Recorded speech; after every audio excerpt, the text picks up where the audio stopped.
अब मैं आपको जिस टॉपिक के बारे में बताने जा रहा हूँ स्ट्रेट लाइन की, वो बहुत इंपॉर्टेंट टॉपिक है। If you have given two equation of straight lines और आपसे कहा जाता है कि find the point of intersection of the given line, तो आपको सीधा सीधा काम ये करना है कि उन दोनों इक्वेशंस को साइमल्टेनियसली सॉल्व करना है। सॉल्व करके x और y की वैल्यू निकालनी है, और ये जो x और y की वैल्यू आएगी that will be your answer. कैसे करेंगे देखिएगा। Let me suppose we have 3x minus 2y plus 1 is equal to 0,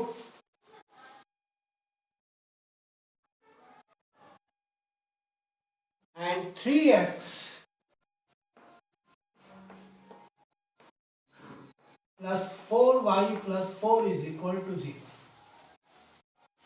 ये दो आपको लाइन की इक्वेशन दे रखी है और आपसे कहा जाता है कि इन दोनों का पॉइंट ऑफ इंटरसेक्शन निकालिए। देखिए, अगर दोनों लाइनें नॉन पैरेलल हैं तभी उनका पॉइंट ऑफ इंटरसेक्शन आपको निकालना है। अगर दोनों लाइनें पैरेलल हैं तो फिर आपको उनका लाइन ऑफ इंटरसेक्शन निकालना ही नहीं, क्योंकि उनका लाइन वो एक दूसरे को कहीं पर इंटरसेक्ट करेंगे ही नहीं। अच्छा, लाइनें पैरेलल हैं कि नहीं पैरेलल हैं ये चेक करने के लिए मैंने आपको पिछले वीडियोस में बताया हुआ है कि कैसे आप चेक कर सकते हैं कि लाइंस पैरेलल हैं। उसके लिए a1/a2 is equal to b1/b2। a1 a2 x के कोफिशिएंट्स हैं दोनों लाइनों के, और b1 b2 लाइनों के y के कोफिशिएंट्स हैं। अब जैसे यहाँ पर x और x के कोफिशिएंट का रेशियो निकाला तो 3/3 1। y और y के कोफिशिएंट्स के रेशियो निकाले -2/4 दैट इज -1/2। इक्वल नहीं आया, और अगर इक्वल नहीं आया तो इसका मतलब है कि ये दोनों लाइनें पैरेलल नहीं है, नॉन पैरेलल है। तो ये एक सरसरी तौर पर पहले इसको चेक कर लेते हैं। वैसे तो अगर क्वेश्चन आएगा कि पॉइंट ऑफ इंटरसेक्शन निकालिए तो 99% केसेस में लाइनें नॉन पैरेलल ही होंगी। अच्छा, अब करेंगे कैसे? जैसा कि हम लोग छोटी क्लासेस में भी करते रहे हैं कि इनको इन दोनों में से कुछ ऐसा करेंगे कि पहले x या y कोई एक टर्म कैंसिल हो जाए, सब्ट्रैक्ट करके इक्वेशन को ऐड करके। कैसे? तो देखिए, चांस की बात है कि दोनों ही इक्वेशन में x के कोफिशिएंट सेम है और ये आपके काम को उसने आसान कर दिया। अगर सेम नहीं होते तो फिर आपको किसी नंबर से मल्टीप्लाई करके अलग अलग इक्वेशंस में चाहे x का कोफिशिएंट इक्वल करना पड़ता या y का कोफिशिएंट, जो भी आसान पड़ता। खैर, फिलहाल तो यहाँ पर कुछ नहीं करना है, सीधे सीधे इन दोनों इक्वेशंस को सब्ट्रैक्ट कर दीजिए, और सब्ट्रैक्ट करते ही 3x से 3x कैंसिल हो गया, -6y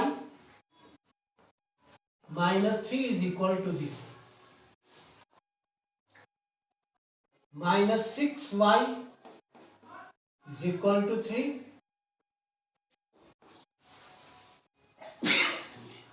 y is equal to,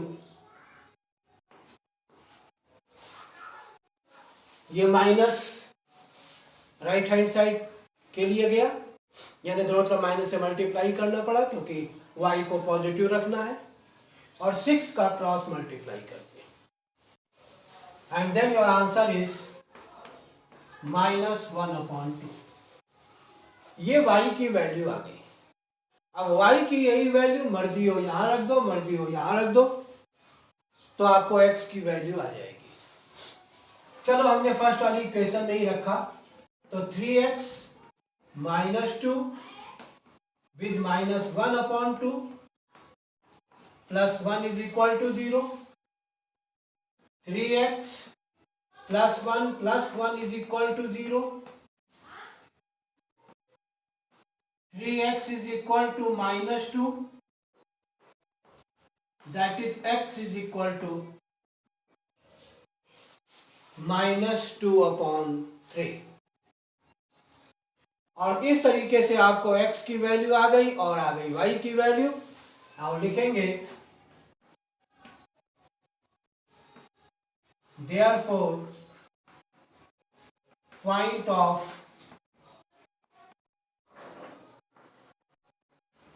intersection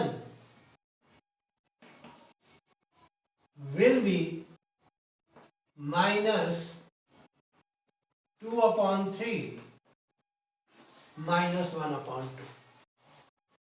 x का कोऑर्डिनेट, x की वैल्यू x का कोऑर्डिनेट बन गई और y की वैल्यू y का कोऑर्डिनेट बन गई। तो ये होता है एक मेथड जिससे आपको दो लाइनों का पॉइंट ऑफ इंटरसेक्शन निकाला जाता है। और मैं आपको बताऊं कि ये केवल लाइनों के लिए ही नहीं है, कोई भी दो चीजें, एक लाइन हो, अभी आगे नेक्स्ट टर्न पे हम लोग सर्कल के बारे में पढ़ेंगे, कर्व के बारे में पढ़ेंगे। तो कभी भी अगर आपको किसी दो लाइनों, एक लाइन एक कर्व, दो कर्व, इनके बीच के जब पॉइंट ऑफ इंटरसेक्शंस निकालने होते हैं तो करना यही होता है कि इन दोनों दी गई इक्वेशंस को सॉल्व करते हैं, सॉल्व करके x की वैल्यू निकालते हैं, y की वैल्यू निकालते हैं और उसी से पॉइंट ऑफ इंटरसेक्शन आता है। अच्छा, इस तरीके से तो आपको सॉल्व करना बहुत पहले से ही आता है और इससे भी आप कर सकते हैं, कोई गलत नहीं होगा।